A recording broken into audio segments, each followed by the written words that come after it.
Okay, so today we're looking at part one of a two-part twin webinars, which are all about pricing your services and producing and presenting fee proposals. So we're going to cover the whole thing, but I've broken it down into two because I think that there are quite meaningful concepts in both halves, and I think it's good to think about them separately before we buckle them together and apply the whole thing as a united application.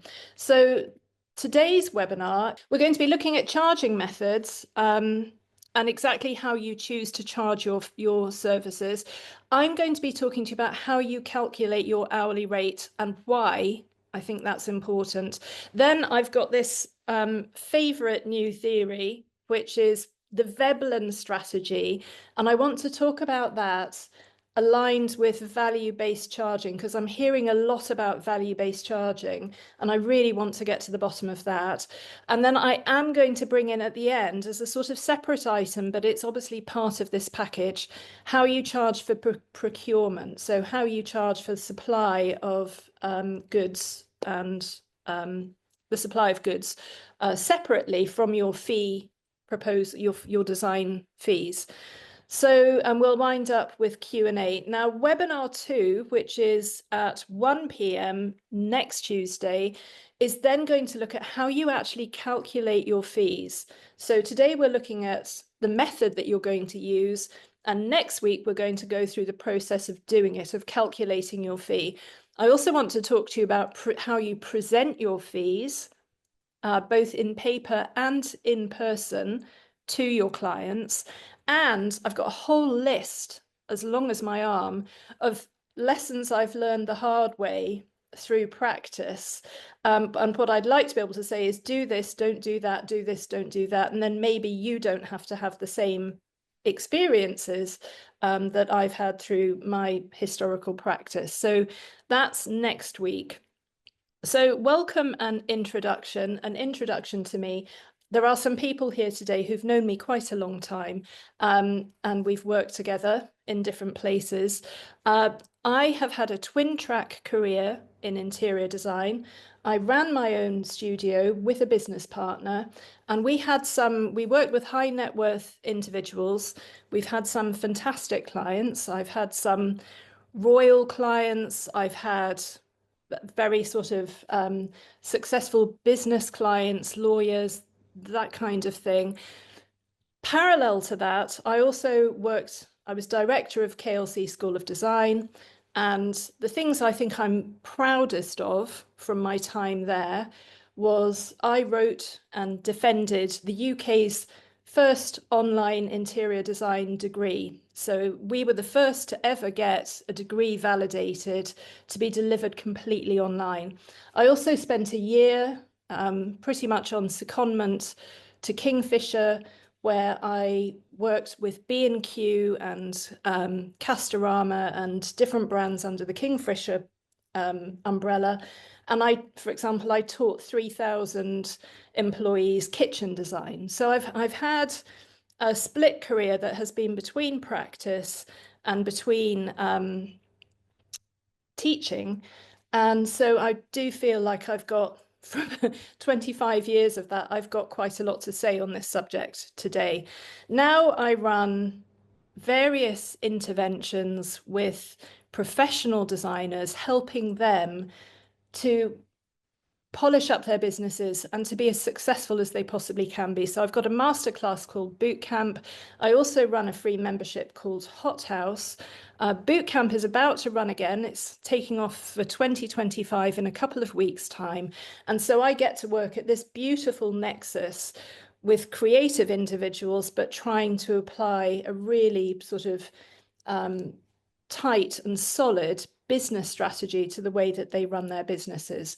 So that's my background, and that's my experience and what I'm bringing to today's subject, which is fees and charging.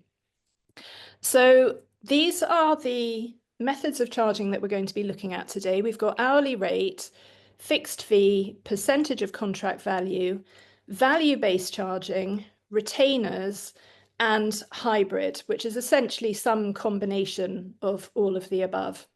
So I'm going to go through each of these one at a time. The first one is hourly rate. Now, I don't think it's fashionable, but I believe passionately that everybody should have an hourly rate, even if you don't use it, even if it's not how you go on to price your services. You need to know it's the building block of your practice. You need to know what your break-even rate is, the amount of money that you need to bring in each hour in order to keep your business viable. And it's also a fantastic metric to track over time in order to make sure that your profit and your revenues are increasing, that your business is becoming increasingly successful. So, your hourly rate will give you all of that. It will help you with all of these different calculations. It's also enormous fun to set, it's like a game. You can gamify this, set yourself the target of pushing this number up. And I'm going to talk to you about that later on. But there are a lot of people who trash talk the hourly rate. I'm probably defending it excessively, but I think it's really important. So obviously, if you're charging by the hour, you are getting paid for all of your time, assuming it all goes to plan. It's great for small jobs and for consultancy jobs. So we'll talk about that a little bit. You do need to keep detailed records. But you need to do that anyway, actually, regardless of how you charge. At any moment, somebody could ask you to account for yourself. And so actually, it's just good practice to be keeping detailed records of how you're spending your time. Now, you being on this open-ended contract that is ill-defined is not necessarily a comfortable place for your clients. They can worry that, you're going to be you're going to throw your time around, you're going to spend it, and before they know it, they're going to have the most enormous bill.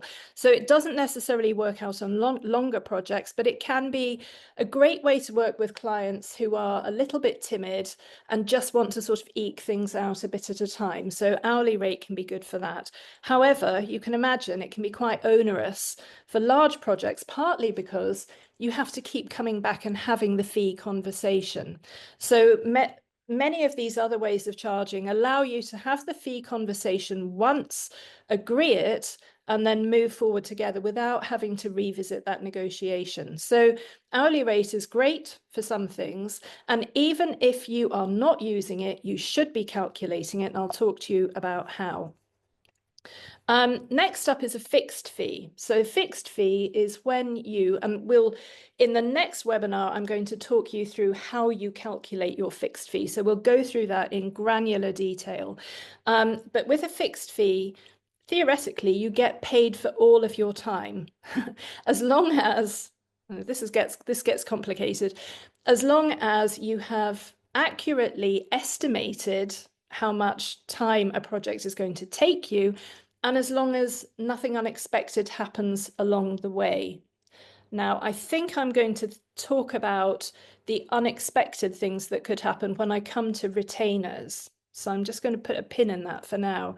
It's a great way of charging for a large job or a job that's going to extend over a longer period. So you do all of the sort of head-busting calculation at the front, you establish what is probably going to be a substantial fee over a long project, and then you get cracking on the work, and we'll talk about how you can charge that out to your client and when you ask for your payments.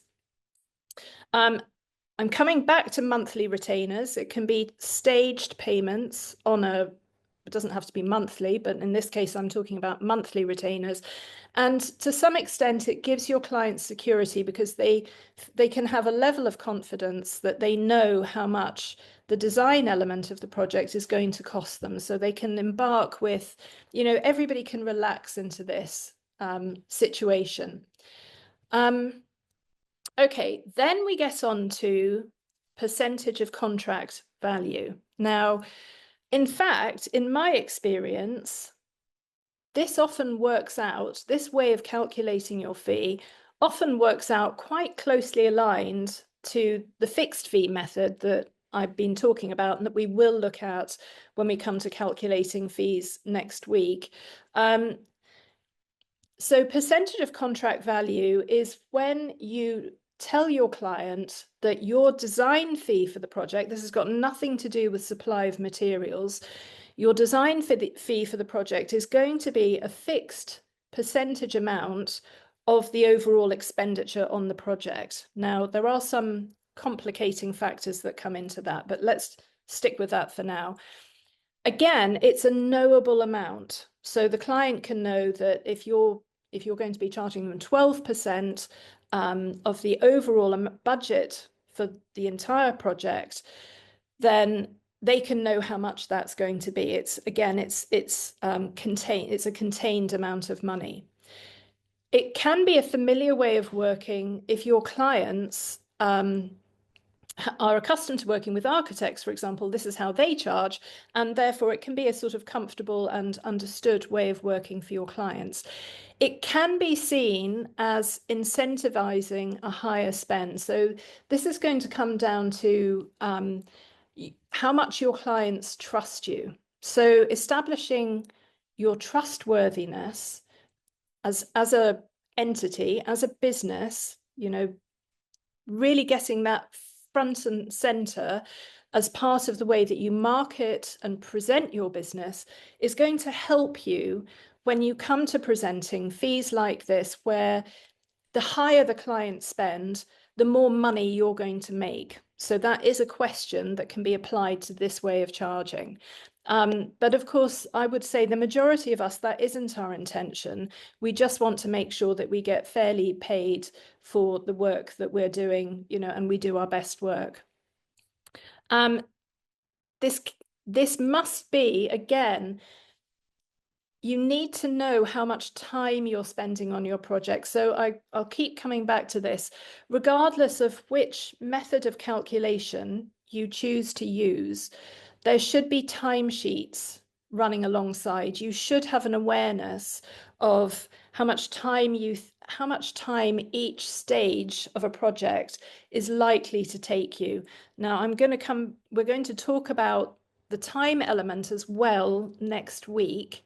But I've known extended projects that have gone on for quite a long time, where they've appeared to be going very well. You're a year down the road, or you're 18 months down the road, and then something goes wrong. In some respect, trust is broken, and at that point, the client starts challenging you about how you've been spending your time. If you are a timesheet keeper, you've got no worries. You might have some worries, but that isn't a particular worry because you have the evidence of how your time has been spent. Interior design is so time intensive, and it can be hard for people on the outside to actually understand how long it takes to do certain things. So I advise keeping timesheets all the time, even if you're charging by percentage. And I've got designer clients who work with me who charge by contract value, percentage of contract value. That's their preferred way of charging. But they still know their hourly rate, and they still know effectively how many hours has gone into each project. They also know within their business what percentage of time they spend in their business is directly billable to a client, and what percentage of their time in their business is not billable to a client. So all of these, if you want to be a real grown-up running your business, then this is not avoidable. This is something that you have to engage with. So I have some old data, sadly not recently updated, but it gives us a bit of an insight that in 2019, the BIID did a survey, and they discovered that only 6% of interior designers are actually charging by percentage of total project value. So we're talking about quite a small minority of designers choose to charge this way. And there's a breakdown here on the slide of roughly what percentage of the contract value each, different parts of the respondents were charging by. So the majority of respondents, 53%, were charging between 6 and 10% of contract value as their fee. Another large chunk were actually charging over 16% of contract value as their design fee. And then there was a smaller amount between those two blocks who were charging between 11 and 15%. Now, my guess is that some of those designers were more deeply involved with the project. They had more oversight of what was happening, perhaps in construction, and therefore their fee rates were higher.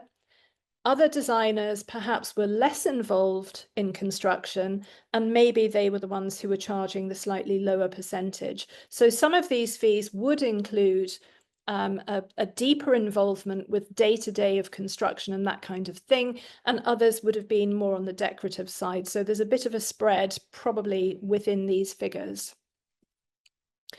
So now it can get, where it gets complicated, this particular method of charging, is when you have multiple professionals all involved in a project. So if you have an architect and a project manager and an interior designer, each one of those professionals might be charging a percentage of contract value. And they might be charging a percentage of the entire contract value. See, this is all debatable, it's all variable, it's all negotiable. You might have a designer who's only charging on the FF&E a percentage. You might have an architect who's only charging on the construction and the design a percentage, or you might actually have both of those professionals involved in both, in both parts, and therefore the percentage is spreading across. So you could end up with a scenario where the client's percentage fees coming in from the various professionals amounts to 25% or 30% of the actual contract value, depending on how many people are involved. Once this happens, it's absolutely critical that the legal contract that everybody is committed to as part of their involvement in this project is very specific about the scope of the project and the basis on which everybody is involved. So that's important anyway, because we get into all kinds of clashes and overlaps of responsibility. But on a large project like this, with multiple professionals involved, we would want to look to the contract to be very clear about, the level of involvement that each person was going to have in the different stages and elements of the project. I'm spending a lot of time on this. It's only 6% of interior designers who charge this way. But, if you're interested in that, then there's an oversight. Okay, now we get on to a way of charging that I've just written a really long blog post about. It's on my website, which is www.recipeforaroom.com. And I feel I've got a lot of conflicting emotions about value-based charging, and I hope they'll come out professionally in the overview that I will give you. First, so value-based charging, the slide says on the one hand. Okay, so on the one hand, value-based charging seeks to put a monetary value on transformation. So your client hates their home, they live a miserable life, you come in, you transform their home, you make them happier than they ever thought they could be, they're happier every day. What value do you put on that? I mean, the value theoretically is enormous. So value-based charging hopes to siphon back to the designer some of the financial credit of having created this transformation.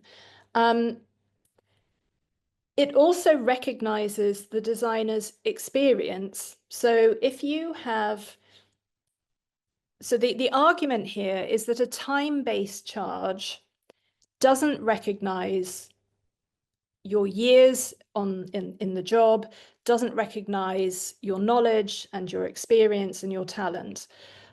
And therefore, we have to charge a premium because we each could do something in 5 minutes that would take our client 5 hours, and we shouldn't be penalized and only charged, only get 5 minutes worth of fee because we are so knowledgeable and experienced. So that's the argument for value-based charging. It also encourages you to push your fees to the maximum. So you try to estimate what's tolerable within a situation, what the transformation that you're going to create is going to be worth, and that feels to you like it's a pat on the back for your years of experience and your knowledge and your superiority in this particular situation. And of course, if you're the final point is, I have looked far and wide for guidance on how to calculate a value-based fee. Now so value-based charging comes from Big Four consultancy. So Ernst & Young, KPMG, advertising companies used to use it for charging their commercial clients because they'd say, I will not take a fee, but I believe that my work is going to add X to the bottom line of your business, and therefore I want a percentage of X, and I'll only get it if I create that transformation. So I get paid on results of transformation that can be measured. That's where it comes from. Unfortunately, for most of us, there aren't metrics that we can measure. You can't measure happiness. And if you did, you might get into a debate with your client about whether or not it has actually been achieved. So the advice I have found is that you make it up. You make up your value-based charging fee. I cannot give you guidance on how to calculate it. Now, I'm going to talk to you about where it is appropriate, because yes, there are designers for whom this is appropriate. Unfortunately, where I see it promoted often is among less experienced designers who might not themselves yet have the awareness of how long a thing takes. And they could, if they're making it up, they could end up undercharging. And that is a real concern. I think, that really worries me. So value-based charging has its place. That's on the one hand. Now we're going to talk about on the other hand. So on the other hand, how do you measure transformation? And, if you if you get a party wall, if you're working with party wall and you have a party wall surveyor and something goes wrong, there's an impartial person who can come in and say, yes, you are to blame, or no, you're not to blame, and that stands. If you're talking about, well, you're much happier in your home now, what do you do in the event of a conflict? How does that get resolved? So I have concerns about value-based charging. It says, the argument for it is you're not going to get recognized for your years in the game, your knowledge and your skills, if you charge by the hour. Well, that depends how much you charge per hour. An hourly rate, and I'm going to come back to this, an hourly rate can recognize this. Yes, you can push your fees to the max, but you're not operating in a vacuum. You have competition, and your clients, many of them, will have shopped around. They'll know roughly what a going rate is. And if you are making up your fees, this is the most common, well, this is feedback I've had from people who've tried value-based charging, is that actually they were ghosted, so they put in what they thought was, their worth, and then they never heard anything back from the client. And perhaps that was because they were just so out of kilter with the market. So then there is the argument that you don't have to mess around with complicated hourly rate charges. But as far as I'm concerned, your hourly rate is actually a key metric. It's a key measure within your business, and it can be enormous fun. it doesn't have to be boring and accountancy based. Gamifying this thing can be enormous fun. It can be a challenge that you set yourself, and it can be something meaningful that you can pursue through your business. So then we get to the final point, which is, how do I calculate a value-based fee? And the answer is make it up. So anyway, as you can probably tell, it winds me up a little bit. And I do think that there are definitely places for this. I'm going to talk about them, but I don't believe they are for designers who are starting out. This is for designers who know their stuff. They know how much something should cost, and they can afford to play around. And the other thing is that a big part of all of this charging is, how much do you need the business? That is a critical criteria. You know, many people, they've got a full pipeline, or they have other revenue or whatever, and they can afford to be more particular about the clients that they take on. Other people need the business more, or they are just, embarking on their career as a designer, and they need to get their portfolio together. They have other needs. So this all plays into how you're going to be calculating your fees and the decisions that you take. Okay, so from something that I have a love-hate relationship with, I want to move on to something I utterly adore, and that is working on retainer. Now, I've had a number of experiences in my career of working on retainer, and it's an absolute joy. So working on a retainer, you agree your fixed fee, you agree your fee, you agree what the design fee is going to be, and you also have the expected period of time over which this design service will be delivered. You don't commit to that period of time, but you estimate how long that period of time is going to be. So let's say that you have your fee, and you say, over the next 6 months, we are going to work together, you and I, client, in order to complete the design stage of this project. So we know it's going to be over 6 months. So we divide that fee by 6 for the 6 months of the period, and we ask for our first payment upfront, in advance. So we don't start work until the first payment comes in. It's such a nice way of working. So it gives you predictable income and cash flow. It takes some of the out of being an interior designer when you have these contracts running through your business. The client, now, if you have, and we're going to get into legal a little bit here and contracts, and I do impress on you that you need to get a lawyer in to help you with this side of things. I am not a lawyer.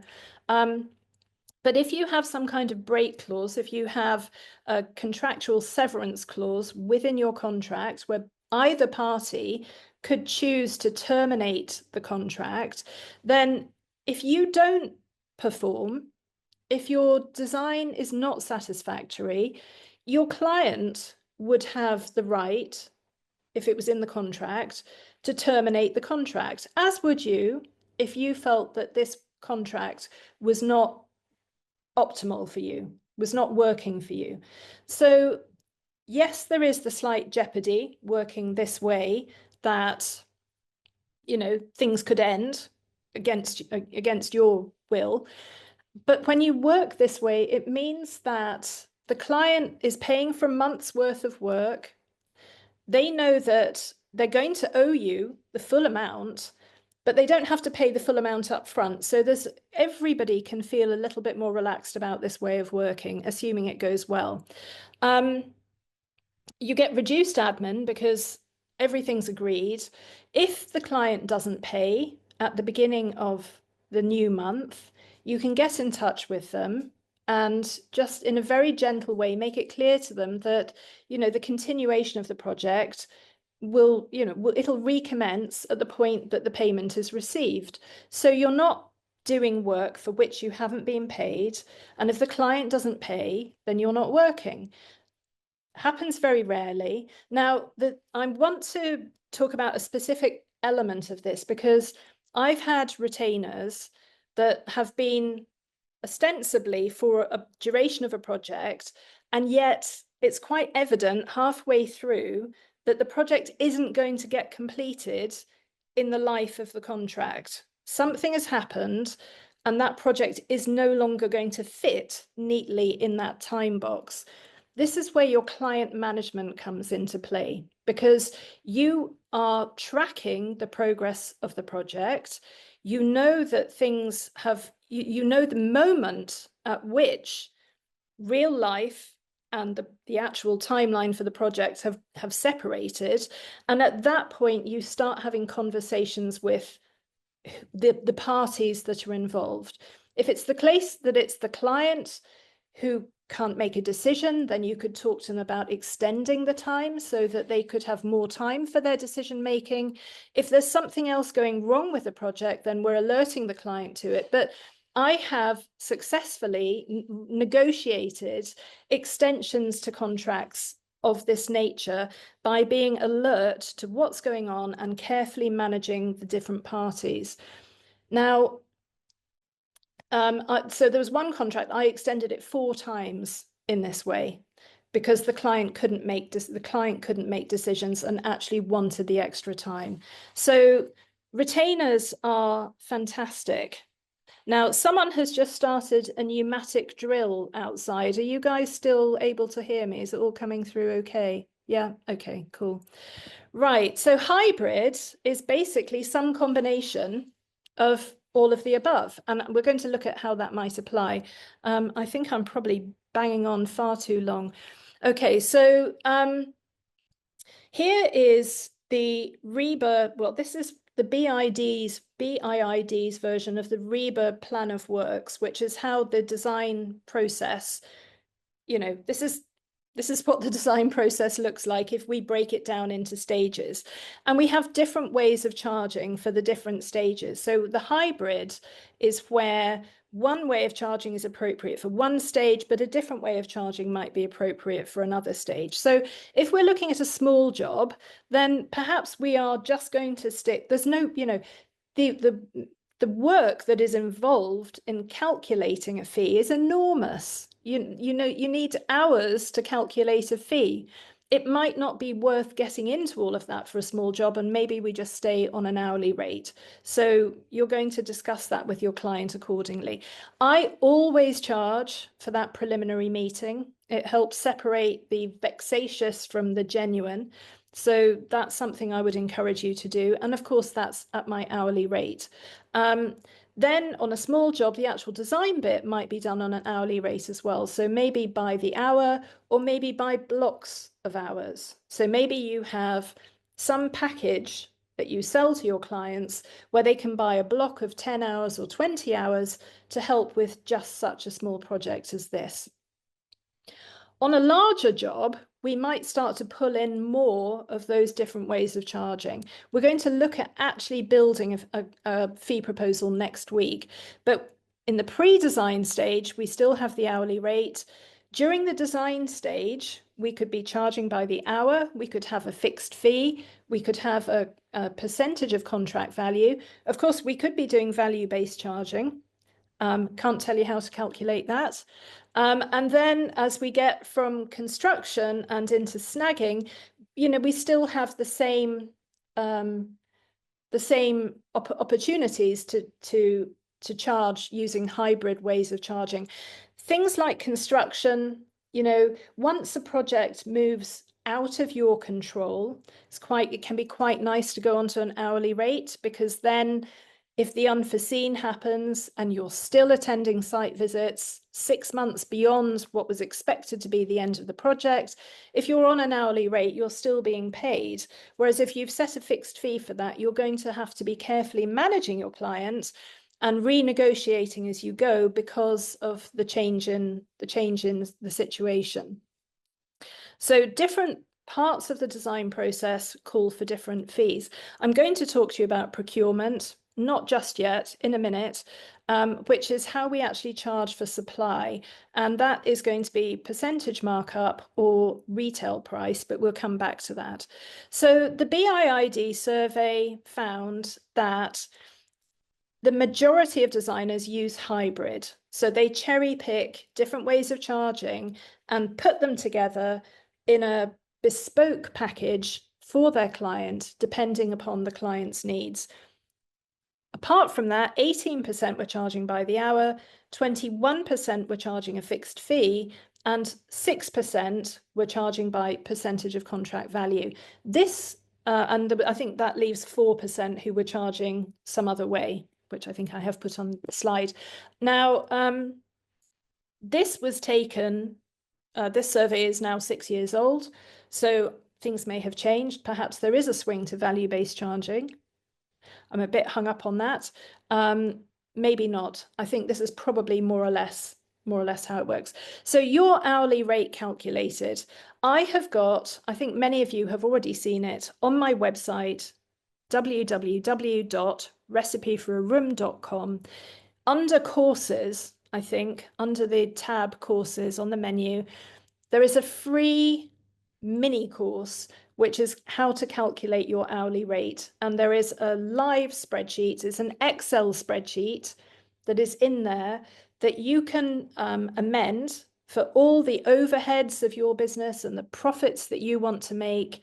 You can put your information in and it will spit out the minimum rate that you should be charging per hour. And it is a minimum rate. You know, you can then feel free to adjust it upwards, but it's what you have to earn per client-facing hour in order to cover all of those costs every year that you're in business. So this is a good place to start. And I'm going to talk to you about why, yes, it does cover you for your experience and it does value you as a designer. And that comes down to Veblen services.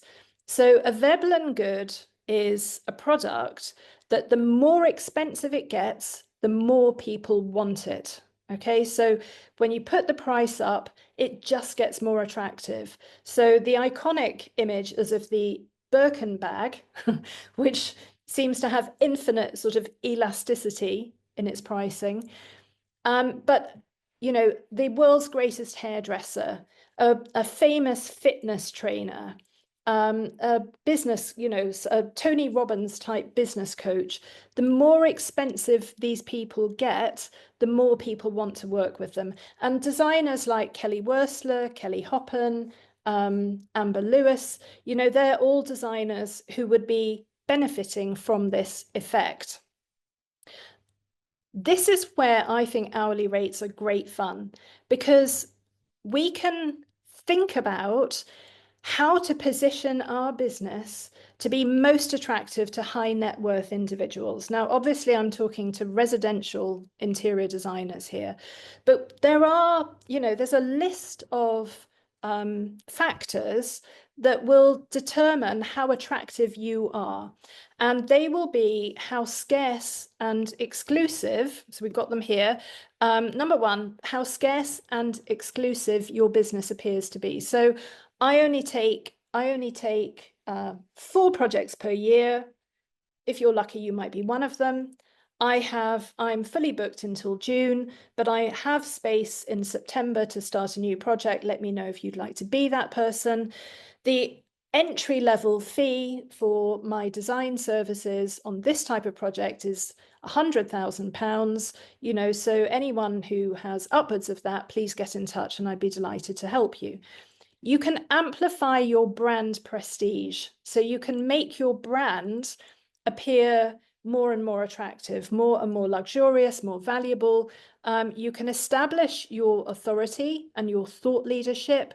You can strategically price above the market. So now we're getting into, you know, I said how much you need the business. You probably don't want to push your luck. If you really need the business, you probably don't want to push your luck. But if you are a bit more relaxed in your business, then you can try to peg yourself a little bit higher. But you have to be worth it. And we come back to this list of things that would demonstrate that you are. Cultivating high profile referrals and testimonials. So trying to work with increasingly better clients and getting them to speak for you. Exceptional personalization, and I can't see what that word is behind the things, but exceptional personalization, great bespoke detailing, giving your clients the absolute ultimate in terms of service, thinking about what that would be. So being intentional in the levels of service and the quality that you provide, moving within, a more elevated network. So trying to push yourself up into higher and higher strata in order to be more engaged with the kinds of clients who might bring this kind of work to you. Getting visible recognition and awards for your business, and your client management and your confidence, all of which can be worked upon. And I have to say, a lot of this kind of thing we deal with in boot camp. So this is what it's all about. So the idea is to gamify, your hourly rate, and to have, in Hot House, where I ask people to set their targets for the year. What are you going to challenge yourself with this year? Your challenge could be to raise your hourly rate. And each time you hit a ceiling, you push it up a little bit and the client pushes back and you realize you've hit your ceiling, you can go back to this list and think about, award yourself a score for how well you're doing in the factors on this list, and then be intentional in the action that you take to try to improve with a view to being able to push that price up the next time. So I'm quite taken with this concept. So value-based charging and Veblen, your hourly rate does reflect your value. It does reflect what the market thinks of you. If the market doesn't think of you, then you have work to do. If you do that work and you do it well, you push your price up, and you are charging amounts of money that respect the experience that you have. And you're working with a model that has moving parts that you can play with. You can actually get down into the nitty-gritty of your business and be strategic because you understand the moving parts. So I prefer this as a way of pushing up our pricing to the arguments for value-based charging, which I'm a bit hung up on. Anyway, as I keep saying, timesheets for everybody, regardless of how you're charging, they're very important. Okay, so I've pinned on as well charging for procurement. So now we're getting into the actual supply. So previously, we were just talking about your fees for design. We were talking about you coming up with schemes, planning space, designing kitchens, doing the lighting, and being involved on site with the realization of your plan. So working with other professionals on site to make all of that happen. So those were the fees that we have been discussing. Now your client actually wants to put some product into the space. We're going to start shopping. We're going to start buying things for our clients. And there are two key recognized ways of doing this. The first one is to charge your client a percentage of the cost of the product, and that's when you're acting as an agent. Or the second way of doing it is charging them retail prices, but that comes with increased legal responsibility, and that is when you're working as principal. So we're looking at, in terms of the BIID or the REBA plan of works, we are on this bottom line now. We're thinking about the supply stage of a design project. And we're going to talk first of all about percentage markup. Some of the stuff I used to supply, I would supply in a percentage markup. And I loved working like this because I was able to be completely transparent with my client. I told them exactly how much it cost, this thing, and then I charged them a percentage of that cost for me to be responsible for getting it into their home. Now, acting as an agent means that, yes, you are facilitating the purchase, But what you're doing is you're acting as a helper to connect two other entities. So your client and the supplier are contracted, and you are helping that process be realized. You are not taking responsibility for the performance of those products. The responsibility for the performance of those products remains with the supplier. It can be challenging. I know there can be difficulties, because what you need to do is you have to go to your trade suppliers and you tell your trade supplier, I'm acting as an agent for client Jones, and your trade supplier then needs to be prepared to bill client Jones and not you. And that can get you into some difficult situations. Now, I dealt with someone who had a very, very difficult time with this, trying to persuade a supplier to contract with their client rather than supplying to them and you supply onto your client. At that point, you ask yourself, with the amount of money that's involved in this deal and the reputation of that supplier, am I prepared to hold the line for that supplier? Am I prepared to be responsible for that supplier supplying the goods and the goods being fit for purpose, the goods being satisfactory? So there might be in this case, it was a product that cost tens of thousands of pounds. And so one big question would have been, do we think that this supplier is going to go bust in the period between the money being given to them and the product being supplied? Because if you are acting, I'm getting ahead of myself here, but if you're acting as a principal, then you're responsible for that money. So we need to make a decision about the suppliers that we feel we'd like that distance from, and we're going to contract the client to the supplier in the agent way, or the suppliers that we feel really trust a great deal of trust and confidence in, and we might think about acting as principal in that on that occasion. So sorry, I'm getting ahead of myself. I should be talking just about agent. In this case, we get complete transparency. So we're telling the client how much everything costs, and we're just telling that, and we can go into a showroom and the showroom can reveal the trade price, and it doesn't matter because we're revealing the trade price anyway. It's really clean and simple. It's a great marketing strategy because you can offer to share some of those, to share some of what would have been the retail price can go back to the client in terms of savings, because your markup could be less than the retail price for the product.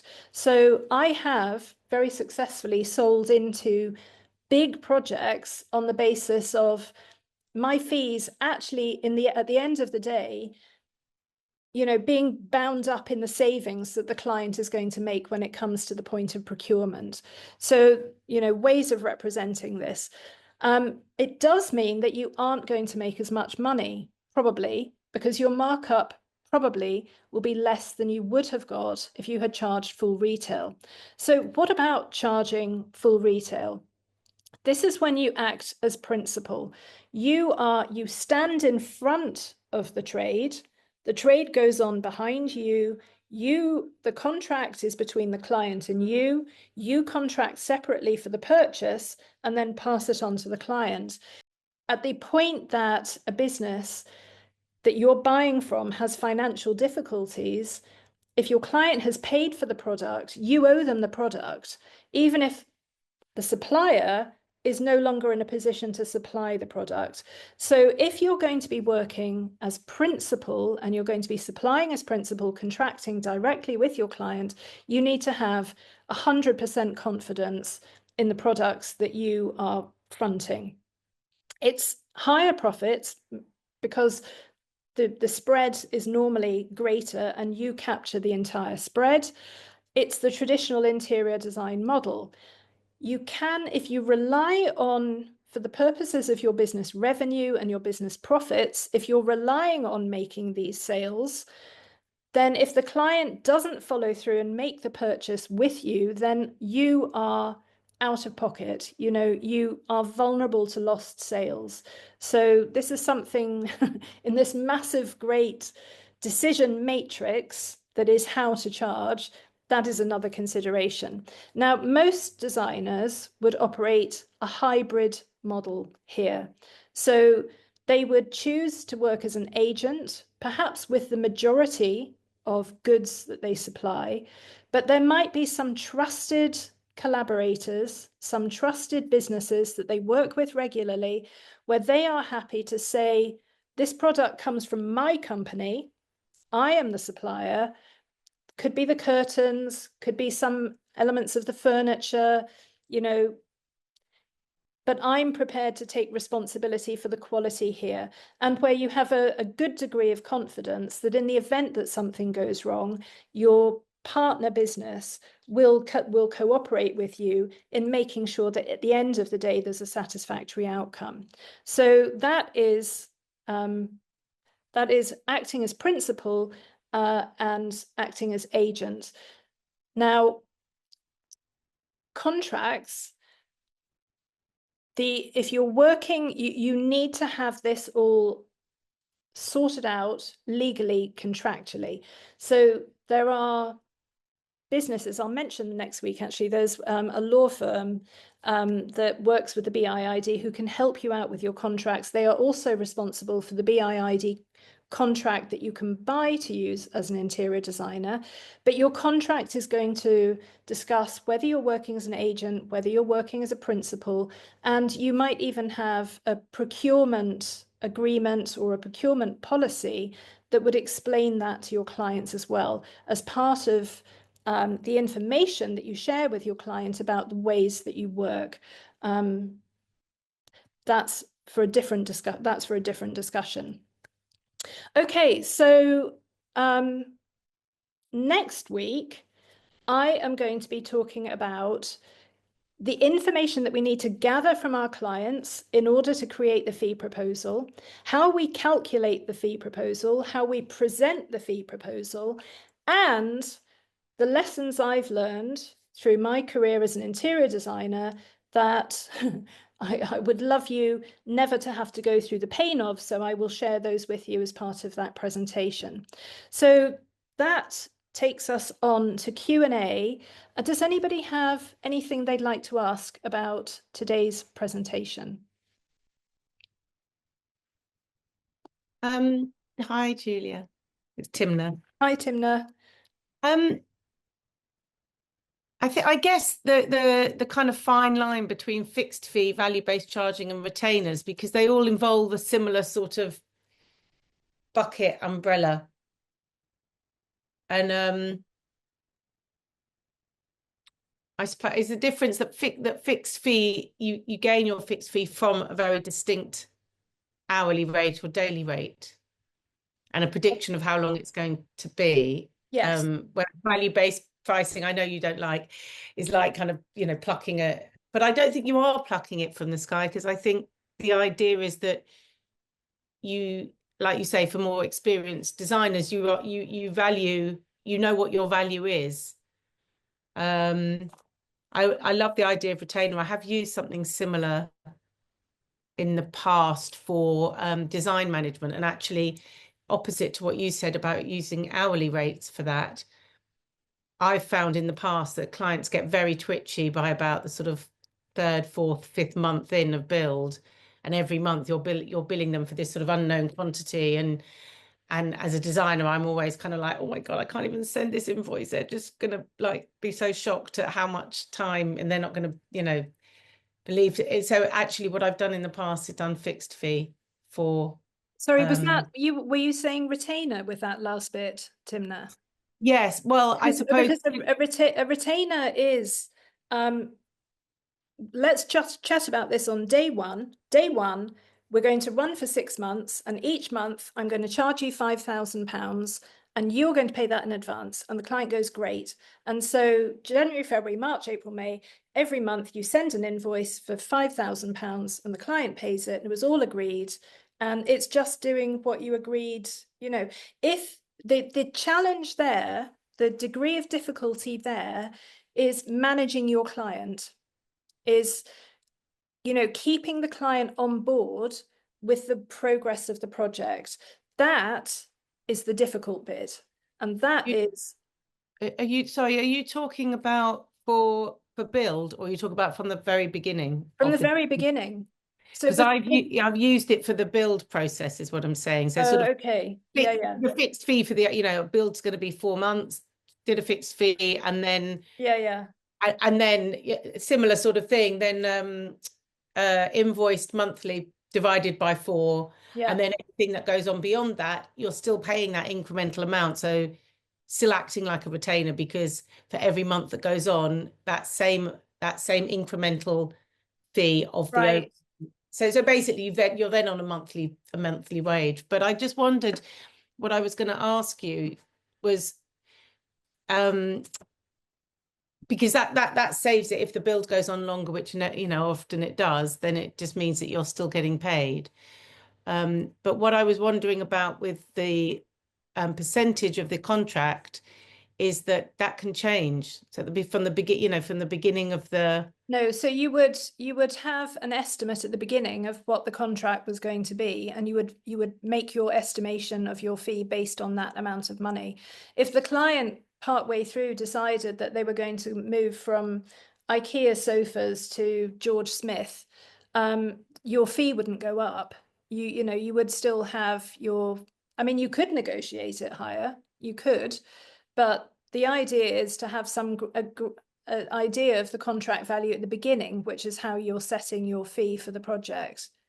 And then if it goes up, can you then, is there a sort of grounds for going back and saying, actually, there's been all this scope creep? I think if it's scope creep, yes, definitely. I mean, then absolutely you'd be negotiating it back up. If next week when we look at charging, we'll talk about setting the scope for the project in a granular way so that you can immediately see if something's been added, and then the fee would go up. Absolutely, it would.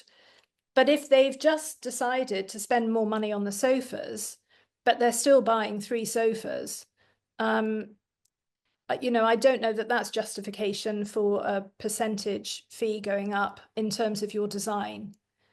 And of course, if you've got procurement, then you would benefit from the increased spend on the procurement end of it. Thank you. Any other questions? No.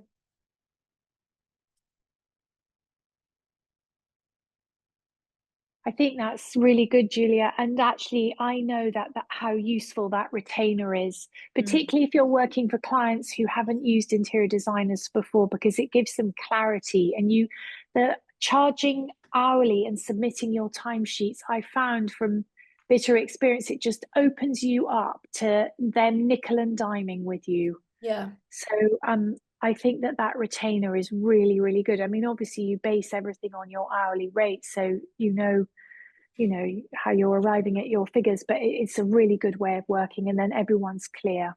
Yeah. Thanks, Alice. Okay. Sonia, was that a question or a goodbye? No, it was to say I really like the Veblen services Yes. bit that you covered. Yes. Yeah, that really appealed to me, I particularly given absolutely love it because it's so much fun. It's and because it actually gives you something tangible that you can wrangle with, yeah. I think I know, I hope I'm not being indiscreet. You don't work in central London, so the number of clients who are Birkenbag clients is smaller, and therefore there might be a ceiling. There might be, in some parts of the country, there might be a ceiling where you really can't push your rates unless you get a unicorn client. You can't really push your rates above a particular level. But what fun to find out where that level is and to push yourself to that level, Yeah, and exactly. one day you wake up and you think, okay, well, I've hit the top, but oh my goodness, I'm £150 an hour above where I started, or so I think it's a sexy way of thinking about something that people don't like to think about. And particularly with the markets that we're looking to get into, and we're just about to start writing the brochure as well. And, you know, the language that we can use, you know, and you've talked about scarcity and exclusivity, prestige, you know, all that sort of thing, that very much sort of appeals to high net worth individuals. And then also with this Lux networking thing that we're working on as well at the moment. Yeah, I'm really keen to kind of like push myself and our services into that area and see how we get on, basically. Well, Yeah. I have on my list of things to do. I want to do a course on selling to high net worth individuals because it's a particular skill. And I started reading up on it in preparation. And oh my goodness, you know, the things that you come across that hadn't occurred to you, but are just plain sense, you know? Yeah. So I think that whole Veblen thing, I'm putting that out there as being my alternative to value-based charging, you know, an actual, because I like to feel like I can see the cogs and the wheels in a machine and not have a black box where we just don't know what the mechanism is inside of that black box. No, but the whole thing really, really appealed to me. So yeah, thank you for that. Pleasure. Excellent. I don't know. So next week, we're going to do the whole calculation side of things. So I hope that this week and next week, when you put them together, will give the complete picture. But I'm really happy to make extra materials if there's any gaps at the end of all of that or whatever, or to answer any questions that people have when we've done part 2. Can you just remind me, please, Julia, is it next Tuesday at 2? It's next Tuesday at 1. Ah, I've written 2 p.m, but I didn't know what it was about. Okay. Yeah, next Tuesday at 1, Timna. Thank you. Yeah, I thought, just going back, I thought the retainer element as a kind of strategy, as an actual sort of intentional way of charging was really, really useful, really. Yeah, but I also think that it ties in with client management, because the way to make it work is to be really on it. And actually there are quite a few wrinkles and considerations in there. I'd probably touch on those next week when we're talking about lessons I've learned. Because, you know, if your client is not keeping up their end of the deal, if they are not performing as a good client, it's your job to manage them into that position or explain to them the consequences of their continuing, you know, failure to perform. Not in those terms, but yeah, cool. Great. Okay, I've kept you all for well over an hour now, so we'll stop the recording. Can I just? Oh, actually, can I book in with you, Julia, sometime this week to run through this proposal that I'm doing? Yeah. You just send me a message, Al, and we'll. Okay. All right. Cool. Okay. Okay. Thanks. Bye, everyone. See you Bye. all. Thank you so much. Thank Bye. you. Bye.